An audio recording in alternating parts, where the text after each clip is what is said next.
வேதத்தில் ஒருவன் இயேசுவை பின்பற்றினால் எப்படி பின்பற்ற வேண்டும் என்று சொல்லப்பட்டிருக்கிறது.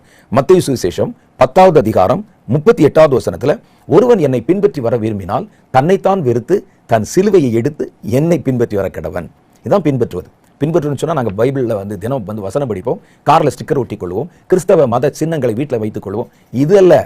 சபைக்கு போவோம், பாட்டு பாடுவோம். ஒருவன் என்னை பின்பற்றி வர விரும்பினால் அதற்கு வேதம் ஒரு அடையாளத்தை காட்டுகிறது.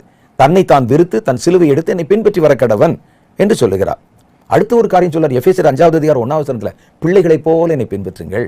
குழந்தை எப்படி தன் தகப்பனை நம்பி இவன் நம்மளை காப்பாற்றிடுவான் அப்படின்னு நம்பி அது எப்படி அவர்களை பின்பற்றுகிறதோ அதே போல நீங்கள் பின்பற்றுங்கள் என்று கர்த்தருடைய வேதம் நமக்கு சொல்லுகிறது. பேதுரு பின்பற்றினான். ஆனால் அவர் முழுவதுமாக அவரை நெருக்கத்தில் பின்பற்றாம துன்பம் வருகிற நேரத்தில் தூரத்திலே பின்பற்றினான். அப்ப அவர் கூட ஒரு உயிர் பயம் இருந்திருக்கிறது.